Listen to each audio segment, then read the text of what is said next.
வணக்கம். உங்கள் அன்பு தோழிதான் பேசுகிறேன். இன்று கரம்பயம் முத்துமாரியம்மனுக்கு பல்லக்கு திருவிழா. அதைதான் இன்று நாம் கண்டு மகிழப் போகிறோம். அம்பாள் தீர்த்த நீராடிய பிறகு தாய் வீடான சிவபெருமான் சன்னதியில் அம்பாளை அமர வைத்து பூஜைகள் மேளதாளத்துடன் வான வேடிக்கையுடன் சிறப்பாக நடைபெற்று கொண்டிருக்கும். இரவு 12 மணிக்கு பிறகு அம்பாள் தூக்கி வரப்பட்டு பல்லக்கில் அமர வைத்து பூஜைகள் செய்யப்பட்டு பல்லக்கில் மகிழ்ச்சியோடு தான் குடியிருக்கும் திருக்கோயிலுக்கு பல்லக்கில் பவனி வருவாள். பாருங்க, ஊரே கூடினுக்கு வெளியூர்ல இருந்தெல்லாம் வந்து கோயிலில் தங்கியிருப்பாங்க.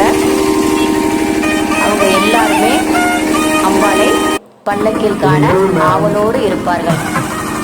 2 பல்லக்குகள் கொண்டு வரப்படும். முதல் பல்லக்கில் ஐயனாரும் முருகனும் எதிருமாக அமர வைத்து பூஜைகள் நடைபெற வைத்து பல்லக்கில் இழுத்து வருவார்கள். இதுதான் அந்த பல்லக்கு. 2வது பல்லக்கில் அம்பாள் பவனி வருவாள். இடையிடையே பல்லக்கை நிறுத்தி பெண்களும் ஆண்களும் பெரிய பெரிய மாலைகள் அணிவித்து பூக்கள் பழங்கள் கொண்டு வந்து பூஜைகள் செய்வார்கள். பிறகு இடையை நிறுத்தி வரவரிசை மாலை நிகழ்ச்சி நடைபெறும். நீண்ட நேரம் அது நடைபெறும். ரொம்ப மகிழ்ச்சியாக அதை கண்டு ரசிப்பார்கள் நம் பக்தர்கள்.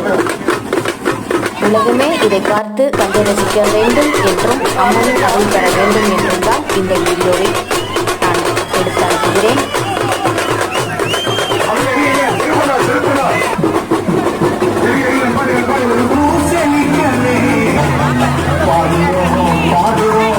ஆராதனைகள் அர்ச்சனைகள் நடைபெற்று கொண்டிருக்கிறது. பாருங்கள், ஐயனாருக்கும் முருகனுக்கும்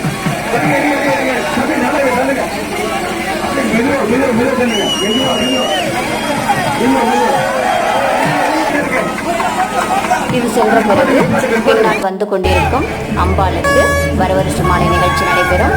அந்த மாலையை அர்ச்சகர் வாங்கி அம்பாளுக்கு அணிவித்து அந்த பல்லக்கு திருக்கோயிலை நோக்கி செல்லும். இந்த வரவரிசை மாலை நிகழ்ச்சி தான் நீண்ட நேரம் மக்களுக்கு மிக்க மகிழ்ச்சியை அள்ளித்தந்து கொண்டிருக்கும்.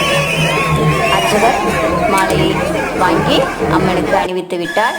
இனி பல்லக்கு கோயிலை சென்ற பிறகு வான வேடிக்கைகள் நீண்ட நேரம் நடந்து கொண்டிருக்கும். இது முடிந்த பிறகு அம்பாள் தனது சன்னிதானத்திற்குள் நுழைந்து அனைவருக்கும் மகிழ்ச்சியோடு அருள் பாலிப்பாள். நன்றி.